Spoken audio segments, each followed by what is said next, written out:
E aqui no stand da Gap, a gente sempre traz uma novidade, trazendo a questão da tecnologia, mas muito sobre o setor também. Ao meu lado está a Taiguara Elou, que ele fez uma palestra no CIST, este que a gente sempre acompanha. Aliás, ainda neste ano tem o grande congresso que nós vamos estar por lá. E Taiguara falou um pouco do overview do setor, me conta um pouco da sua palestra primeiro e depois a gente vai entrar nos quesitos das várias empresas representadas por você. Juliana, primeiro é uma alegria estar aqui com vocês, participando aqui da Gap, no stand da Gap na Fenatran, com muita inovação, tecnologia, tentando melhorar um pouco o processamento dos nossos negócios, das nossas operações, levando ganho de escala, levando eficiência, porque é isso, o transporte rodoviário de cargas, ele tem uma questão que é muito complicada, é um negócio de capital intensivo muito pesado. Para a gente conseguir viabilizar esse negócio de capital intensivo e conseguir retorno nesses ativos que nós investimos, o que a gente precisa fazer? A gente precisa buscar escala e eficiência. E só tem uma forma de fazer isso, com tecnologia e inovação. Então tá de parabéns a Gap, é uma alegria estar aqui. Hoje de manhã a gente teve também a felicidade de fazer uma apresentação para todo o público da CIST sobre uma fotografia geral do nosso setor, como ele está hoje, para onde ele está indo e as nossas propostas. O que fazer para poder conseguir driblar as dificuldades, conseguir melhorar os nossos negócios. Quando você me fala o panorama que você acabou falando, transcorrendo, me vem a ideia exatamente isso. O que fazer? Tem uma fórmula para a gente tomar providências? Porque a gente sabe que tem muita burocracia, tem muitos quesitos ainda em andamento, mas tem uma fórmula que seria muito importante em 2020, por exemplo, a gente entrar? Não tem uma fórmula. Tem uma série de componentes que a gente precisa trabalhar, não tem jeito. Primeiro, os primeiros componentes que toda empresa sofre no Brasil. E a gente precisa trabalhar isso em relação à iniciativa privada toda, que é a questão da carga tributária, do volume dela e da dificuldade de lidar com carga tributária, da questão da desburocratização, é muito burocrático e muito difícil. Se é difícil ser empresário no Brasil, no transporte rodoviário de cargas, isso se multiplica 2, 3, 4 vezes, porque é mais difícil ainda. E eu posso dar exemplos muito práticos. O transportador de carga de produto perigoso, por exemplo, ele tem que tirar a mesma licença para transportar produto perigoso a nível federal, a nível estadual e a nível municipal. Em alguns municípios, inclusive, ele tem que tirar uma licença, essa mesma licença por empresa, essa mesma licença por veículo e essa mesma licença por tipo de produto perigoso. Sabe quantos tipos de produtos perigosos existem? 4.900 produtos. Então, às vezes, num caminhão você tem 5.000 licenças. Embarcada em um caminhão, é um absurdo esse negócio. O NERA até não querer mais e falando em termos econômicos, isso às vezes se torna nem competente ao mercado, né? E isso atrapalha o desenvolvimento econômico do Brasil. O transporte rodoviário de cargas e a logística, ele é o pilar de sustentação para o desenvolvimento de qualquer economia avançada do planeta inteiro. O planeta fez a opção pela mobilidade sobre rodas, não foi só o Brasil. A gente tem que aprender a conviver com ele e tornar ele mais produtivo, porque ele vai devolver isso em eficiência para a indústria, para o varejo, para o comércio, enfim, vai devolver isso de volta para o mercado. O transporte de cargas, ele leva tributo e traz empregos.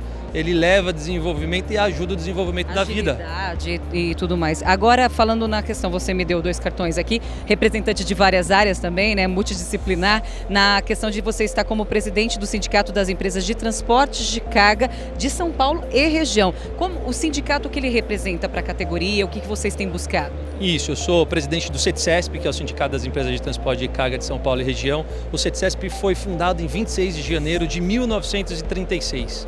Nós representamos 21.000 empresas de transporte rodoviário de cargas e logística na grande região metropolitana de São Paulo, 50 municípios da grande região metropolitana de São Paulo, mas como foi uma das primeiras entidades do Brasil, ele no passado representava o estado de São Paulo todo.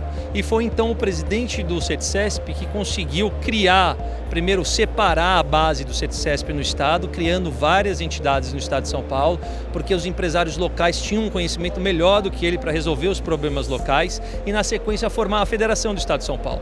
Com isso ele motivou outros estados, outras lideranças de outros estados a formarem o mesmo corpo de representação com as entidades sindicais, com as federações. Isso feito, ele se juntou com as lideranças do meio de ônibus e aí eles criaram a CNT, que é a Confederação Nacional de Transportes. Então, querendo ou não, o sistema de representação do transporte rodoviário de cargas também nasceu dentro do CETCESP. Perfeito. E outra questão que você me falou da Braspress, é uma empresa do setor também, em conjunto vocês acabaram tendo toda essa montagem. Me conta um pouco também dessa empresa que você estava explicando. Eu sou diretor de desenvolvimento e novos negócios também do Grupo Braspress. O Grupo Braspress é uma empresa de transportes de encomendas de pequenos pacotes em todo o Brasil.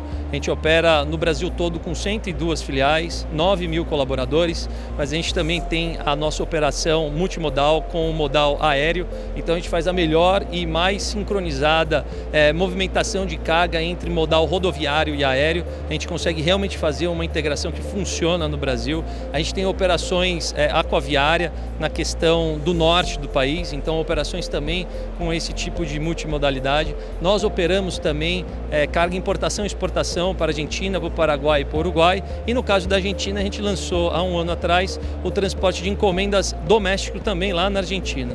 Então essa é a Braspress. Olha, a atividade não falta. E o que eu acho muito interessante você falar isso, muito ligado à questão de encomenda, de entrega e tudo mais, o que a Gap desenvolve N produtos, desenvolve N facilidades e facilidades inteligentes para o dia a dia. Conforme você falou mesmo, só se dá para fazer com tecnologia. Você é jovem, está nessa área e você vê o mercado dessa forma, se adequando, buscando isso? Olha, o mercado, e a gente tem tentado fazer esse trabalho no CETCESP, motivando os empresários a realmente inovar e utilizar a tecnologia. A Gap já é fornecedora nossa lá na empresa, a gente já utiliza um pouco dos serviços de vocês, tenho certeza que tem outras oportunidades também e não tem jeito. Eu costumo dizer o seguinte, daqui a 1 bilhão de anos, quando os historiadores estiverem lá na região da empresa, eles vão chegar na seguinte conclusão: por que será que essa empresa de tecnologia tinha tanto caminhão assim? Ah, meu Deus. É boa, uma boa percepção. Olha, muito legal conversar contigo, Taiguara. Sei que você vai dar uma palestra aqui no nosso stand, é isso? Palestra no stand a gente não está preparado, mas se vier o convite, por que não? A gente gosta de desafios. Vamos conversar um pouco, mas muito obrigada pela sua presença, obrigada também pelo bate-papo. Conte com a gente e venha sempre dar entrevista conosco, porque assunto não falta, né? Não falta, tem muitos. Obrigado você e parabéns pelo seu trabalho. E depois venha ser repórter também, já sei que tem aí uma parte de sonho, tá rápido. Não, isso é só sonho, continuo sendo transportador. Muito obrigado. Tá bom, obrigada, viu? E você já sabe, Gap TV trazendo a melhor da informação e tecnologia para você.